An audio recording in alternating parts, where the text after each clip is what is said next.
믿습니다. 지금도 잘 되고 있습니다. 우리는 잘 됩니다. 그런 마음으로 우리 먼저 인사를 나누었습니다.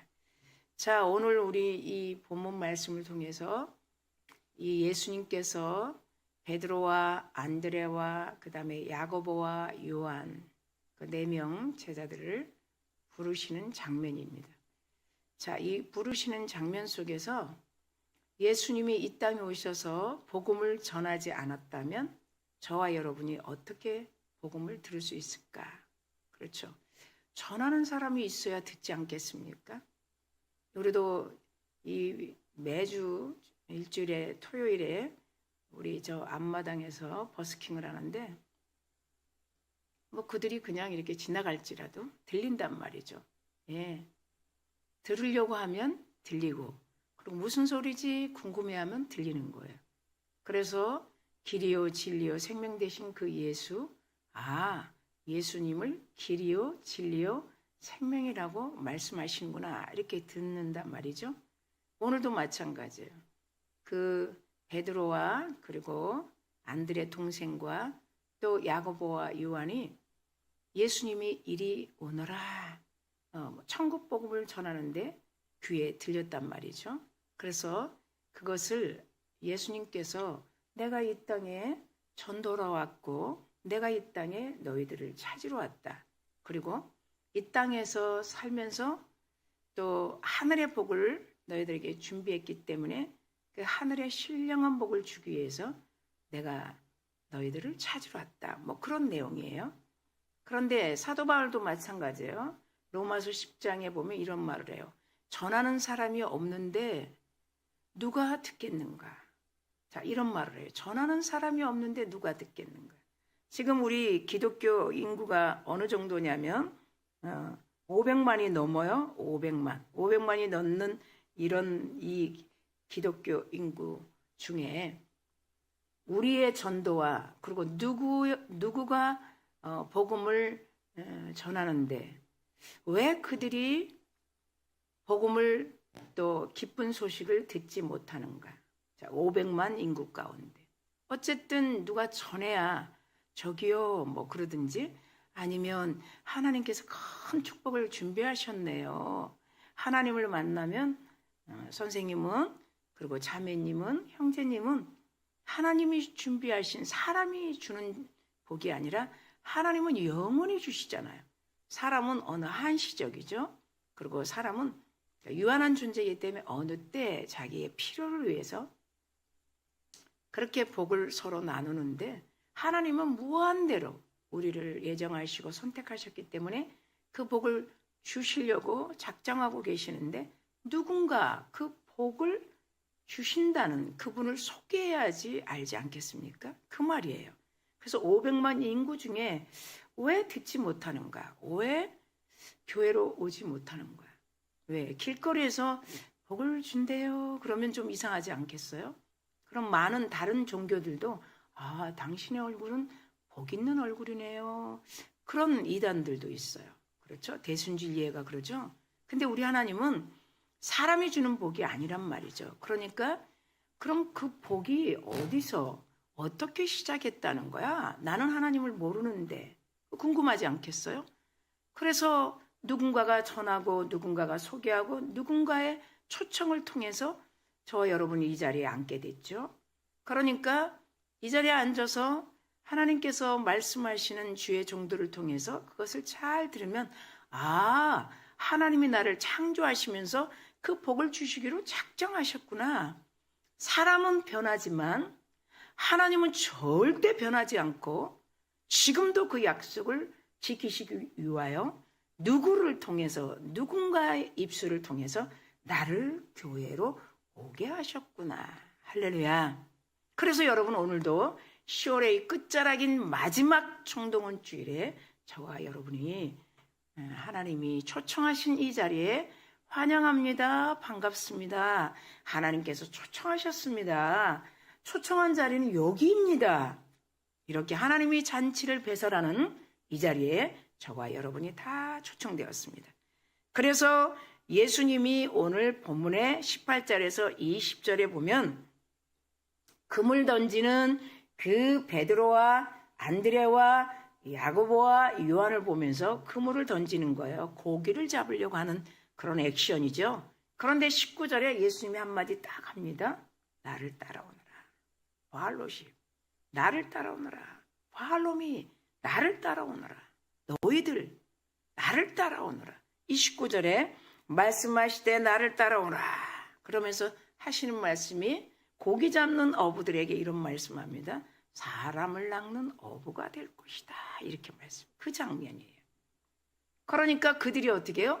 고기를 잡으려고 했던 그 그물을 다 내려놓고 예수님이 말씀하신 그 나를 따라오너라 하는 그 소리를 듣고 따라가는 그 장면이에요. 자, 예수께서 그 네 사람 제자들에게 이름을 하나하나 베드로, 안드레, 야고보, 요한 나를 따라오너라 그러지 않고 이름을 쫙 부르면서 바알로미 이렇게 부른단 말이죠. 그러니까 그들을 부르는 것은 나를 따르면 영원한 살아가는데 사람이 할 수 없는, 사람이 줄 수 없는 그런 하나님의 축복, 그런 복을 주시겠다는 것이요. 그런데 그들이 나를 따라오너라 하는 말에 어떻게 그 복이라는 것을 들을 수 있을까? 그것을 오늘 조금 나눠보려고 합니다. 우리도 마찬가지예요. 예수를 전혀 모르는데 아니 교회를 어렸을 때 다녀갔는데 그 하나님이 주시는 그 신령한 하늘의 복 그리고 땅의 기름진 복에 대해서 누가 나를 이렇게 준다는 거야. 그 깊이를 알지 못하고 때로는 어떤 환경에 교회를 떠날 수도 있고 하나님을 멀리 할 수도 있는 그런 백성들이 많이 있지 않겠어요?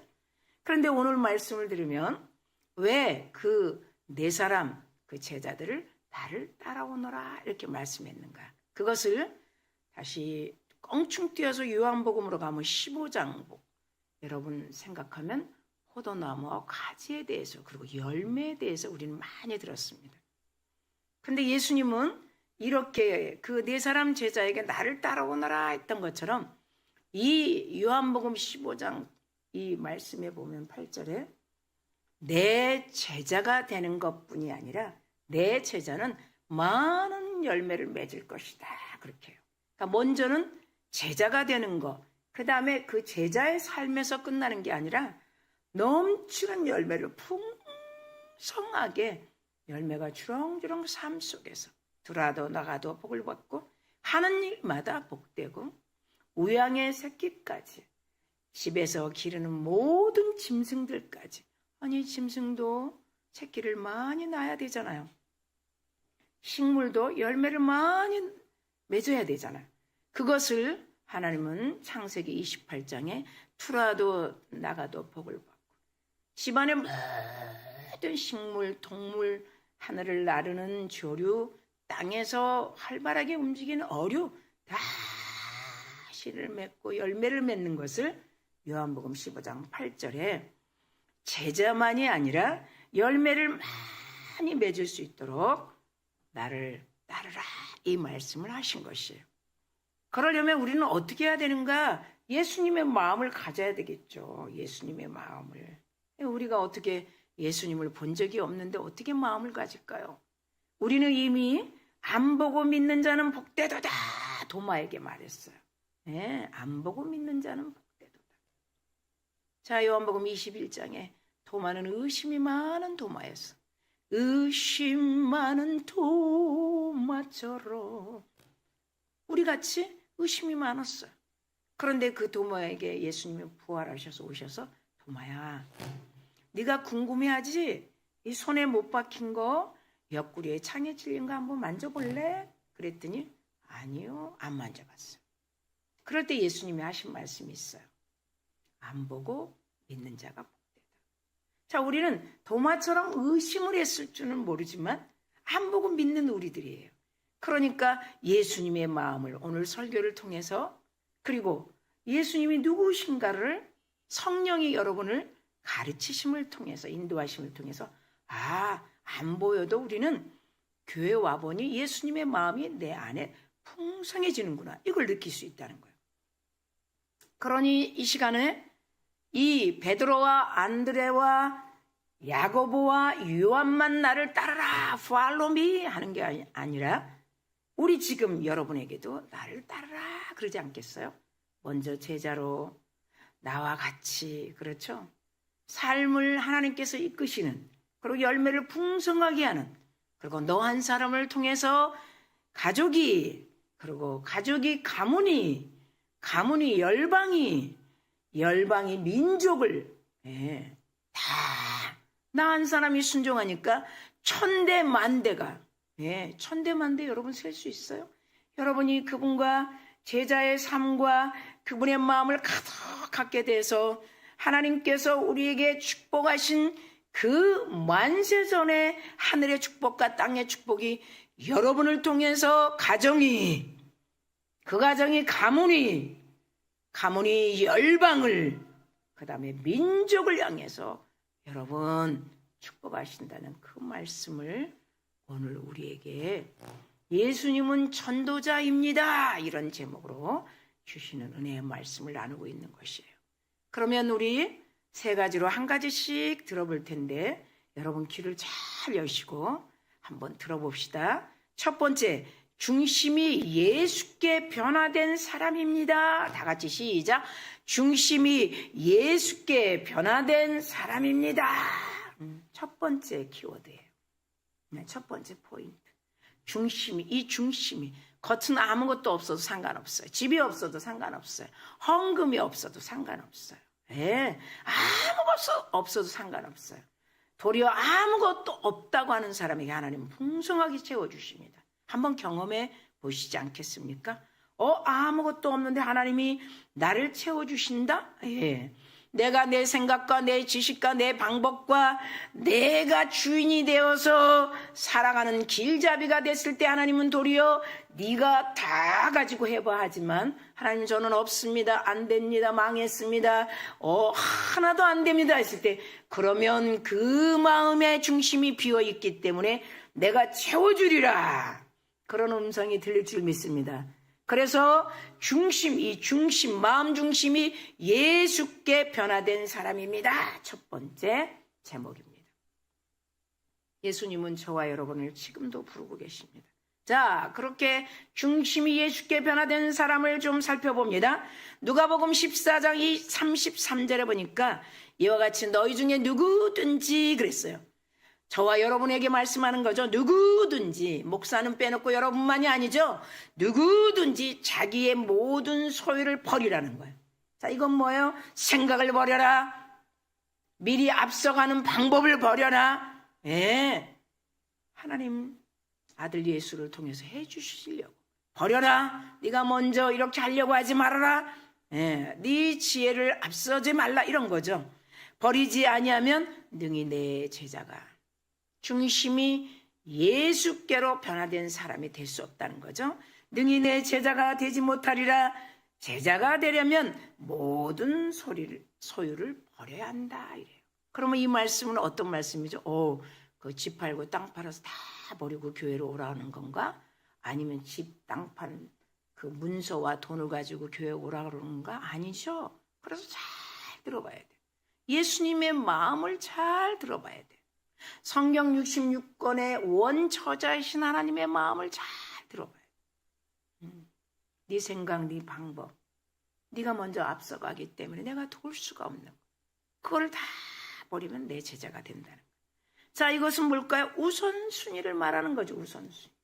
네가 먼저 가지 말고 내가 너를 돕는다는 내가 너를 돕는 자로 하나님이 계속 준비한 복을 주시는 자가 누구인가를 알 수 있도록 우선순위를 지금 바꾸시는 우리 하나님. 그래서 너의 어떤 소유를 붙잡고 네가 먼저 네가 잘한다고 네 생각이 맞다고 하지 말라. 그 말씀을 누가복음 14장 33절에 말하고 있습니다. 다시 26절 27절로 내려가죠. 누가복음 14장 거기도 마찬가지. 부모와 처자와 형제와 자매와 더불어 자기 목숨까지도 미워하면 이건 무슨 말씀입니까? 아내를 미워하라고요? 부모를 미워하라고요? 아니죠. 이 말씀도 마찬가지예요. 예? 이것을 뒤로 하고 먼저 하지 말라는 거예요. 하나님의 백성이지 않겠어요? 부모도? 아내도 남편도 하나님의 백성이지 않겠어요? 예, 자녀도 하나님의 백성이지 않겠어요? 그러니까 뒤로 하고 무엇을 따르라? 누가복음 14장 27절에 십자가를 지고 따르라. 그래야 내 제자가 되리라 그래요. 십자가는 무슨 말씀입니까?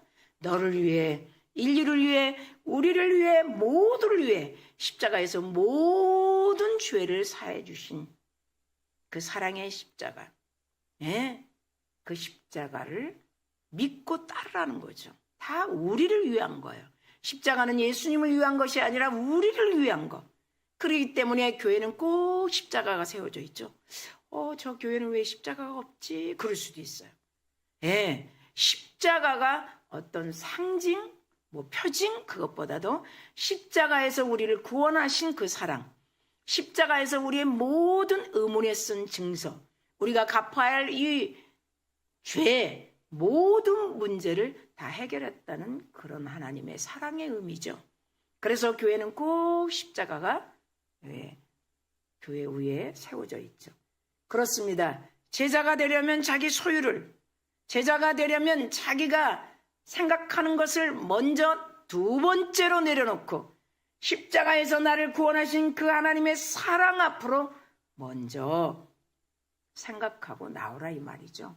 항상 삶이 내가 가지고 있는 생각이 우선순위가 되지 말라. 이것을 중심이 예수께로 변화된 사람이라는 첫 번째 말씀입니다. 그러니까 십자가의 사랑을 다 받아 누리라는 거죠. 우리를 사랑하시기 때문에 모든 것을 해결해 주신다는 것. 사람이 할 수 없는 것은 하나님이 다 해결해 주신다는 것. 그 은혜, 그 사랑, 그 희생의 가치.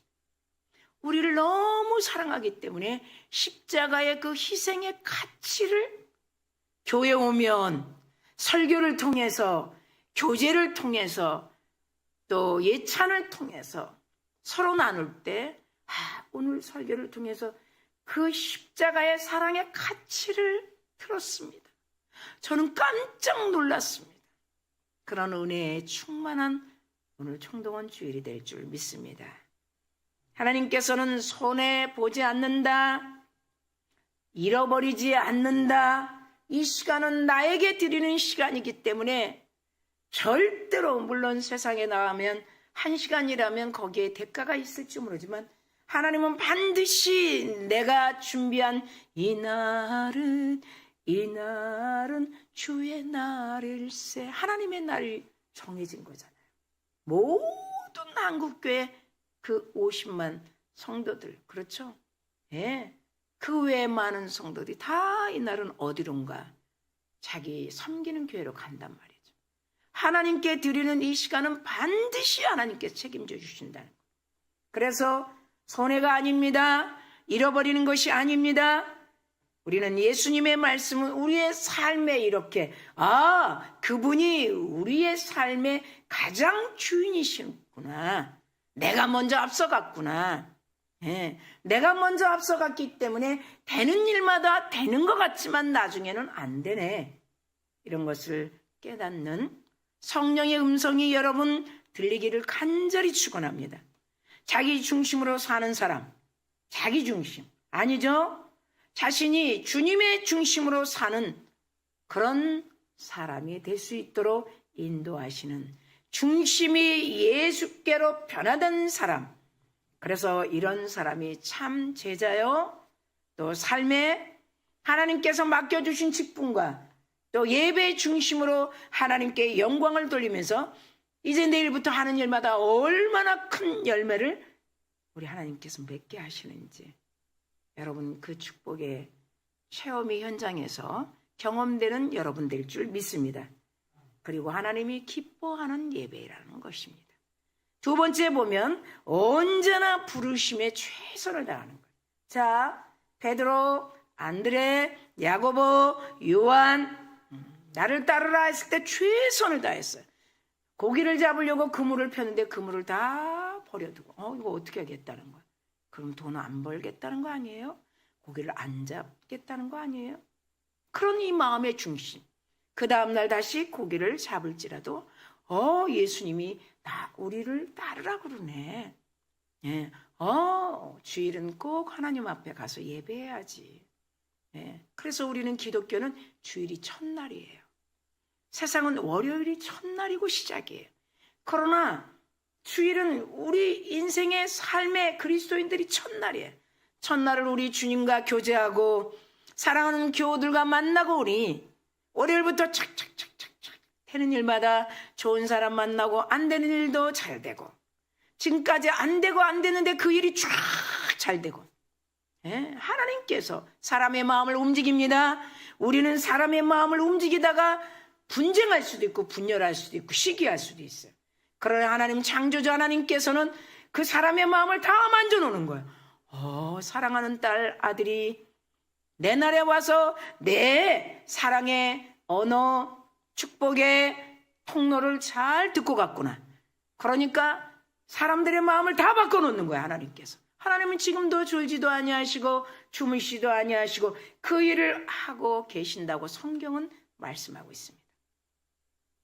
예수님이 이 땅에서 하신 그 3가지 일이 있습니다. 우리 한번 귀담아 보겠습니다. 예수님이 이 땅에 오셔서 무슨 일을 하셨는가? 코칭, 그렇죠. 피칭, 가르쳤다는 거예요. 제자들에게 피칭. 하나님의 말씀을 오늘 본문 23절에 보니까 예수께서 온 갈릴리에 두루다니사 그들이 회당에서 가르치시며 피칭, 가르쳤다는 거예요. 천국 복음을 전파하시며 이것이 프리칭, 계속 프로크레임, 계속 전파했다는 거예요. 그 다음에 전파하고 나면 모든 병과 백성 중에 악한 것과 그런 것을 다 고쳤다. 필리. 그래서 예수님이 꼭 통일되고 일치된 것이 있는데 뭔가 통일되고 일치된 것은 뭔가 가르치셨다. 티칭. 그렇죠. 2번째 뭐예요? 프리칭. 계속 어떻게 전파했다. 그 다음에 3번째 사람 어두운 마음 상심한 거 그리고 육신으로 연약한 사람들을 어떻게 했다? 힐링, 치유했다. 이것이 통일 그리고 일치했다는 거예요. 예수님이 꼭 오셔서 이 3가지를. 그러니까 무엇이 먼저인가? 어떤 것이 더 좋은가?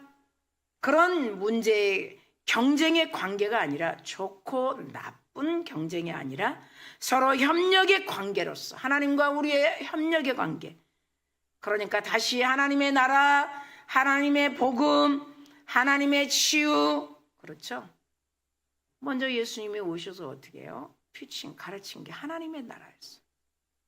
그 다음에 제자들에게 많은 사람들에게 프리칭. 이건 뭐예요? 하나님의 복음.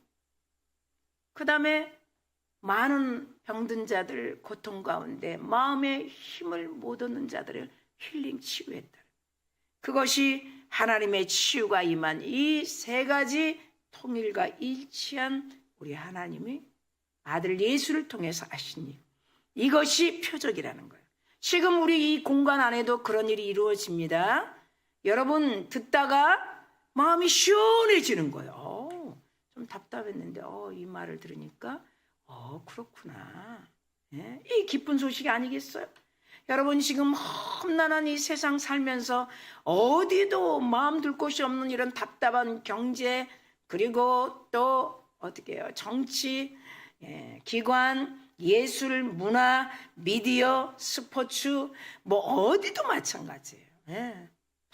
곳곳에 가보면 점점 더 가까이 들어가 보면 너무 사람들의 어떤 시기 질투, 분쟁, 분열 서로 저 사람을 해야 내가 살고 이런 험한 세상 속에서 교회만이 세상에 답을 주고 하나님만이 인생의 문제를 해결해 주고 우리 예수님만이 여러분의 무거운 짐을 다 치유해 주신다. 그래서 우리 하나님은 오늘도 저와 여러분을 이 자리에 불러서 이 제자들의 첫 사명 제자들을 부른 것처럼 우리에게도 부르시고 계신다. 이리 오너라. 나와 함께 예배하자. 그런 자리로 여러분 이 자리에 오신 것 믿는 여러분인 줄 믿습니다. 예수님의 말씀은 항상 어떻게 해요? 콜링이죠. 부르심. 이리 오너라. 우리는 부르심에 응답하는 사람인 줄 믿습니다. 하나님 모든 걸 뒤로하고 그 4명의 제자들처럼 그물을 뒤로하고 내가 오늘 할 일도 있는데 그것을 2번째로 뒤로 한 채 오늘 하나님 부르심에 응답하며 왔습니다. 자, 사도 바울은 고린도전서 7장에 이렇게 중요한 말씀을 합니다. 17절에 보니까 오직 주께서 각 사람에게 나눠주신 대로 각 사람의 부르신 그대로 하라 이렇게 말씀해요. 네, 우리를 부르셨다면 하나님께서 우리를 부르신 그대로 하나님께 상급을 주신다는 거예요. 그러면서 뭐라고 말씀하시냐면 내가 모든 교회에 같이 말하노라. 사도 바울 선생이 하나님의 감화 감동 충만한 하나님의 그 계획하신 말씀을 전하고 있는 것이 각 사람은 부르신 그대로 한 사람 한 사람에게 복이 다 있다는 거죠. 그 부르신 그대로 지내라. 형제들아 너희는 각각 부르심 받은 그대로 하나님과 함께 거하라. 우리는 늘 우선순위가 첫 번째 하나님과 함께하는 삶. 그렇습니다. 왜 콜링과 소명을 강조하십니까? 교회는 사람이 주인이 아니라는 거예요. 저 한번 보세요. 제가 주인 아닙니다. 저 한번 보세요. 제가 주인이 아닙니다. 어떤 분은 그래요. 목사님이 주인이기 때문에 주인한테 잘해야지 복 받나요? 저는 복을 주는 사람이 아니라 복을 위해서 여러분을 위해서 간절히 기도하는 사람이에요. 복을 주시는 분은 누구시죠? 따라합시다. 하나님이십니다. 시작. 하나님이십니다. 예. 목사가 복 주는 거 아니에요. 목사가 천국 데려가는 거 아니에요. 천국 가는 길로 인도하는 가이드입니다. 또 복을 많이 하나님 이분을 기도하니까 이 자매님을 이 형제님을 기도하니까 하나님께서 마음껏 축복하신다고 하셨네요. 그 축복을 마음껏 주세요. 흘러 넘치도록 주세요. 이런 심부름꾼입니다. 여러분 저 보세요. 저는 심부름꾼입니다. 여러분은 복 받는 사람입니다. 저도 하나님 앞에서 복을 받는 사람입니다. 그렇기 때문에 교회는 주인이 하나님이십니다. 아멘. 마태복음의 16장에 보면 베드로에게 말씀했죠. 베드로야 네 교회를 세우는 게 아니고 내 교회를 세우는 거야. 내 교회에서는 음부의 권세가 이기지 못하리라. 교회 오면 어떤 것도 하나님 위에 서지 못한다. 그리고 하나님의 말씀을 들으면 다 그 문제가 해결된다 이 말이죠. 아멘. 땅에 묶였습니까? 하늘에 묶였습니까? 인간관계에 묶였습니까? 네, 인간관계가 잘 원만해지지 않습니까? 하나님이 세우신 핏값으로 세우신 만민이 기도하는 교회에 오면 사람의 관계가 어떻게 하는지 사람의 관계를 통해서 하나님이 무엇을 말씀하시는 것을 다 시원하게 상담해 주시는 그 원더풀 상담자이신 하나님이 저와 여러분에게 말씀하십니다. 자, 3번째 보면 다른 사람을 전도자로 세우는 것입니다. 3번째. 우리가 넘치는 축복을 받았어요. 하나님의 예정과 선택 가운데. 하나님이 나를 부르셨다는 그런 초청을 받아서 이 자리에 왔어요. 그럼 우리가 오늘 들은 이 말씀을 통해 한없는 하나님의 축복을 우리가 들었기 때문에 나와 똑같은 자들에게 전도하는 것이 마땅하다 이 말씀인 것이. 다른 사람을 전도자로 그는 알 수 없기 때문에 그는 들을 수가 없기 때문에 내가 먼저 듣고 듣지 못하는 그들에게 내가 먼저 듣고 알지 못하는 그들에게 가서 하나님의 말씀을 잘 전하는 거예요. 하나님의 말씀을 계속 그게 아니었다고 그 삶이 아니었다고 하나님은 너를 하나님은 우리 모두를 이렇게 축복하셨다. 할렐루야. 그래서 3번째 무슨 말씀을 하냐면 요한복음 9장 4절에 보면 때가 아직 낮임에 그랬어요. 낮 환한 지금 낮 나를 보내신 이의 일을 우리가 하여야 하는데 그랬어요. 이거는 무슨 말씀이냐면 밤이 오리니 그때를 말하는 밤이 온다. 밤이 오리니 그러니까 낮이 있고 밤이 있다는 거예요. 이것을 무슨 말씀이냐면 전할 때가 있고 그를 데려올 때가 있다는 거예요. 그거를 성경에서는 추수할 때가 있다 이렇게 말씀해요. 추수. 자, 따라합시다. 추수. 시작. 추수. 자, 우리가 심었으면 추수할 때가 반드시 있죠. 자, 우리나라는 봄에 이양을 해서 씨를 심습니다. 예. 가을 되면 저 들판을 보면 누릇누릇하면서 추수할 때가 있죠. 이스라엘하고는 조금 상황이 바뀌죠. 그렇죠. 이스라엘은 가을에 심고 봄에 거둔단 말이죠. 그러면 하나님께서 이 요한복음 9장 4절에 그것을 낮과 그 다음에 밤을 말씀하시는 거예요. 밤이 되면 절대로 아무도 일할 수 없다는 거예요. 예, 추수 때가 지나면 일할 데 없다는 것을 밤을 말씀하고 있어요. 그래서 전도를 다 성경에서 추수라고 말합니다. 요한복음 4장 35절에 보니까 너희는 넉 달이 지나야 추수할 때가 이르겠다 하지 아니하느냐 이렇게 말씀해요. 넉 달, 그렇죠? 심고 넉 달 후에 추수할 때 반드시. 우리가 예수 믿으세요. 그리고 초청주일에 하나님이 준비한 그 고급진 선물을 드렸어요. 그 때가 있으면 또 그가 믿음으로, 그리고 어느 때가 되어서 또 하나님 몸된 교회로, 그리고 고급진 선물을 주신 그 사람을 서로 만날 수 있는 어떤 그런 계기가, 그런 환경이 있을 수 있다는 것이죠. 그래서 반드시 예수께서 전도를 추수에 비유하는 것은 어떤 곡식이든 추수의 시기를 놓치면 아무것도 할 수 없다는 거예요. 자, 오늘 본문 여러분 25절에 이렇게 말씀합니다. 갈릴리와 데가볼리와 예루살렘과 유대와 요단강 건너편에 수많은 무리가 따른다 그래요. 자, 25절 본문에 여러분 수많은 무리가 따른다 그래요. 예수님이 복음을 전하지 않으면 어떻게 수많은 무리가 따르겠습니까? 그 당시에는 사람이 주님을 많이 따랐어요. 예, 뭔가 예수님이 기적을 행하실까? 뭐 어쨌든 많이 따랐어요. 예수님이 복음을 전하지 않으면 따를 수 있겠냐 말이죠. 만일 예수님께서 그 따르는 무리들 한마디도 안 하시고 그냥 묵묵무답으로 다녔다면 어떻게 따를 수 있겠어요? 우리도 마찬가지예요. 그냥 고급진 선물을 앞마당에다만 가만히 놔두면 될까요? 아니죠? 그래서 어제 4시까지 계속 한 영혼이라도 더 주려고 그런 사랑의 마음을 가지고 계속 기다리는 거예요. 전도는 심고 거두는 일이라고 요한복음 4장 37절에 말씀하고 있어요. 그렇기 때문에 심을 때가 있으면 반드시 거둘 때가 있다는 거예요. 예수님이 마태복음 10장 10절에 이렇게 말씀합니다. 쫑긋 세우시고 들으면 좋겠습니다.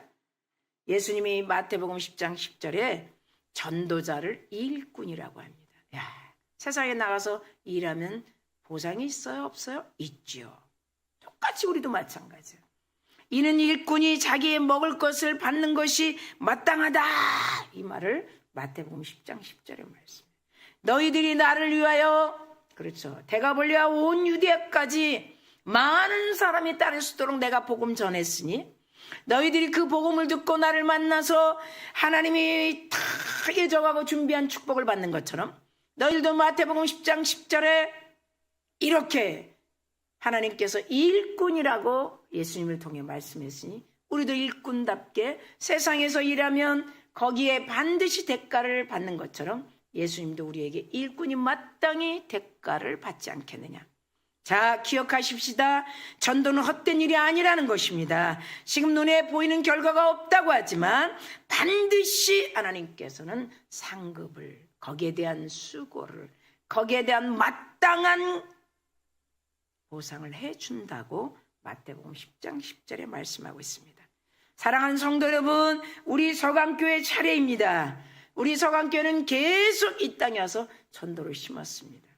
이제는 우리가 심은 거 다음 세대, 우리가 심은 거 여러분이, 그리고 앞으로 초청된 새 신자, 새 가족들이 다 그 축복을 받을 수 있도록. 마지막으로 디모데 후서 2장 2절에 디모데에게 사도 바울 선생은 이렇게 부탁합니다. 또 네가 많은 증인 앞에서 내게 들은 바를 충성히 충성된 사람들에게 부탁하라. 그들이 또 그 복음을 듣고 또 다른 이들을 가르치리라. 여러분 어떠십니까? 여러분 오늘 들었습니다. 어떤 말씀이 생각나나요? 하나님이 나를 이렇게 사랑하시는구나. 사람이 내가 열심히 해도 한계가 있는데 내가 열심히 한 만큼밖에 받지 않는데 이 일주일의 첫날 주의 날, 이날은 주의 날일세. 그냥 막연히 듣고 왔는데 하나님의 날에 내가 이 성전에 와서 하나님께 2시간을 투자하고 가니 이렇게 월요일부터 토요일까지 지금까지 안 됐던 일들이 하나님의 천국의 열쇠로 열어주셔서 만나는 사람마다 또 교제하는 사람마다 그 천국 열쇠가 베드로에게만 손에 쥐어준 그 천국 열쇠가 우리에게도 쥐어주셔서 사업이 그리고 일터에 만남이 축복이 계속 이어지는 그런 축복을 받는 여러분 될 줄 믿습니다.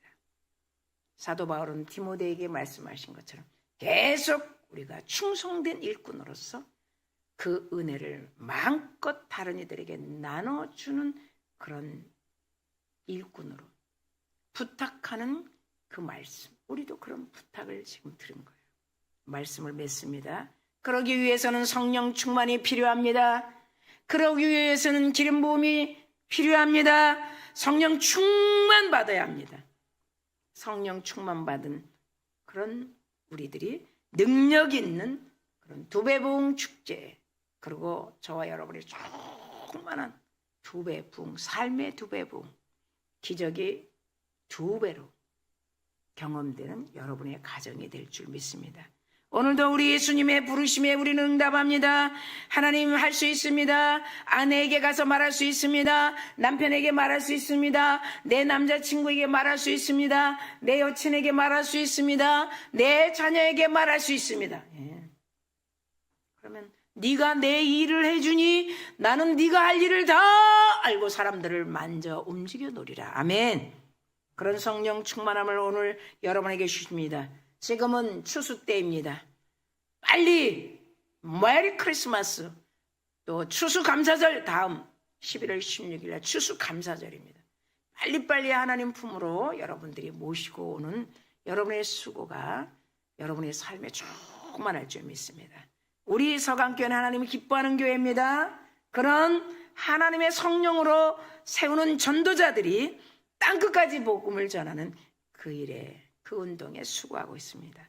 사랑하는 성도 여러분, 내일부터 여러분 하는 일마다 복되고 잘되고, 그리고 생각지도 않았던 일들이 축복으로, 기적으로 삶의 또 체험이 되는 여러분 되기를 간절히 축원합니다.